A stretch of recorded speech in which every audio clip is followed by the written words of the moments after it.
We are back in the den. Head coach Terry Pack. Terry, you know how to throw a party. The wrestle-off crowd was really impressive the other day. Yeah, it was great. I mean, well over 250 people. People came out from all over, lots of family, lots of people came to support it, and I think we definitely exceeded every expectation of what they thought would happen with a new program coming in this kind of event. So I definitely think it was a heck of an effort by everybody involved. Yeah, and you wanted to have a good atmosphere, and I thought you accomplished that. You had some lighting and some special effects, the walk-up music. I mean, just the whole atmosphere that you guys put together. You executed it nicely. Yeah, I mean, they took a lot of pieces, right? I mean, Connor Deal came down and helped do all the music. He cut all 64 songs, and so they could do them as walkouts. Jake spent literally, him and Anthony and Connor spent probably 30 to 35 hours last week trying to get everything coded and done correctly and all the wires run. So it was a lot of people trying to make the event more like a first class Division I event, not just a normal junior college. So we wanted to take a step up with everybody else. Your women have already started their regular season. Talk a little bit about that. Well, I mean, we went last night and we wrestled two four-year universities. We wrestled Dakota Wesleyan, and then we finished off with number 15 NAIA ranked Hastings. So, I mean, it's tough, right? Because when we're competing against other junior colleges, it's all freshman, sophomore. But when you're wrestling girls that are juniors and seniors and been at this thing for 3 years, and a lot of our girls, relatively, well, every girl we have, is only a few months into freestyle season really, and learning the college piece. So well, the finals would indicate that you guys fared pretty well. The ladies fared well. Yeah, I mean, the ladies, they wrestled extremely well. I mean, they went out, they were aggressive. We obviously have stuff to learn, and we're gonna have to do that. When we start from scratch, that was our first look at them competition-wise against someone else other than ourselves. So we were really, really impressed. DWU did have quite a few opens. It's part of the game with women's wrestling, right? You got to go out and bust your butt. So for me, I take those wins just as well. You know why? Because they had the same opportunity we did, in twice the venue, twice the budget, twice the stuff to get the same girls we got, but we did it, and they didn't. So for me, people are like, oh, there's a couple of forfeits. Yeah, well, guess what? They had the same opportunity to go get girls with way better budgets and finances than us, and they couldn't do it. So, and then our girls that did wrestle actually stood up and really, really, really did above and exceeded expectations from everybody, especially against Hastings. They're ranked number 15th in the country. They had some starters not in, but they had girls in those weights. And our girls went out and really battled. And, one of the premier matchups of the night was Eve, and we met her the very, very first week. And she came out and wrestled a 4-time Nebraska state champion, one of the most highly recruited girls in the state. The most recruited girl in the state. And Eve went out and won that match by pinfall. So it's testament to what the girls are putting in and the time that the coaches are putting in with them. You talk about rankings. Your women come in as a preseason number 9, and we talked about that after those ratings came out. And you said something that really stuck with me, and you said, we're trying to keep the success from not going to their heads and the failures from not going to their hearts. I mean, it looks like you're trying to stay down the middle of the page, and it looks like it's been effective. Yeah, and that's what we have to do, right? That's why we go seek out the better competition. We're super excited to have a ranking top 10 in the country, right? Excuse me, anybody would. Right. But for us, it's about making these girls understand it's a long road. And what a ranking does today is not the final outcome 5 months from right now. And that's what we got. That's what we have to convince them of. And I think most of them are on board, and they're starting to fall into the way that we want them to.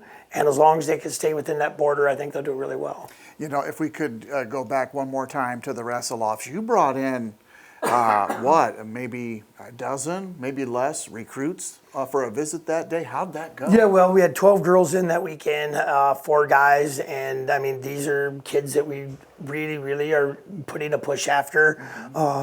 we're going to hit a lot of our girls recruiting on the front side and a lot of our men's recruiting on the back side. Just because a lot of our kids that we're going after this year are kids that are still trying to make that Division I bump, but they either haven't got the offers they want, or academically they haven't got the ACT scores they want, or the GPA, so they're trying to get those up. So you'll see a lot of late recruiting on the men's side, and you'll see early recruiting on the women's side. What's next? Oh, excuse me. As you try to fight a cold, hopefully. Oh yeah, not. and obviously when we've been here at 5 a.m. every day this week. At You 5 have been a.m. putting in some monster hours, I know that. But what is next for you and the program? Well, I mean, I think the biggest, coolest thing is our home opener. Yeah. Right here Tuesday night against Midland University, and their girls are ranked top 20 in the country. Well, I think they're ranked 20th in the country, and they're going to come in and they're going to try to put one on us, and then our guys are going to follow that. And because of our schedule next week, we actually wrestle Tuesday, Thursday, Friday, Saturday on top of this Saturday. So you're going to see us put out a different lineup on Tuesday night than we will put out on Thursday night, just because that NEIA school will be a little different, and those wins moving forward with the junior college wins are super important.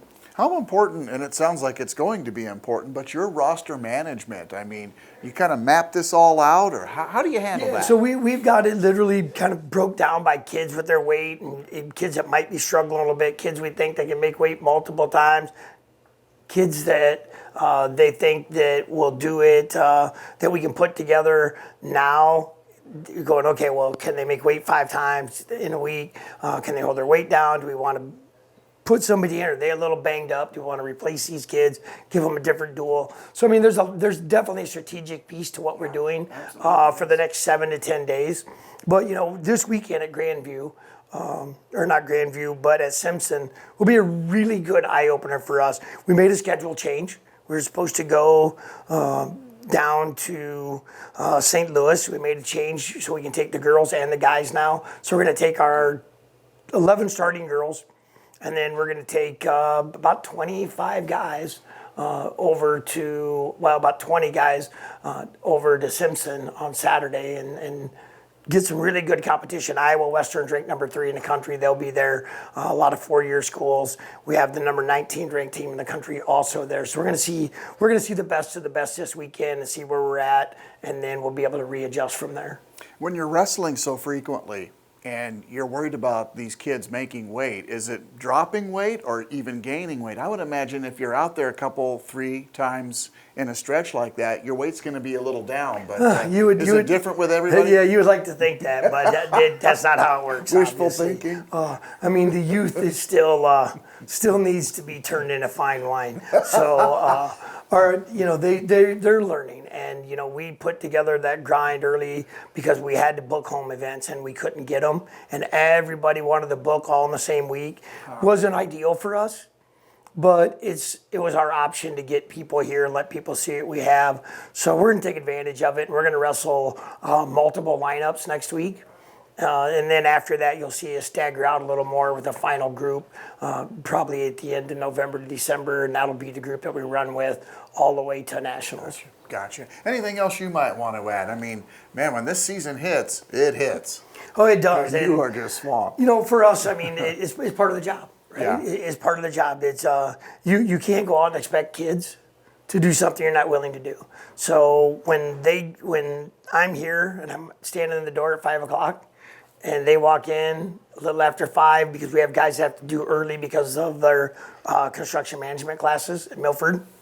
Oh, wow. And they're walking in, I've already been here for a half hour. We have to be good role models, Coaches have to be role models because we can't have expectations for kids that we're not willing to do ourselves. Yeah, they're not going to follow along. No, man. Coach Pack from the Den. You can always follow this program on social media. You guys are doing an excellent job on your social media channels, keeping everybody up to speed. So get on all those, and then, of course, we'll try to squeeze as much time in with you in the Den as we can. That's going to wrap it up this time. We will see you next time from the Den. Have a good one.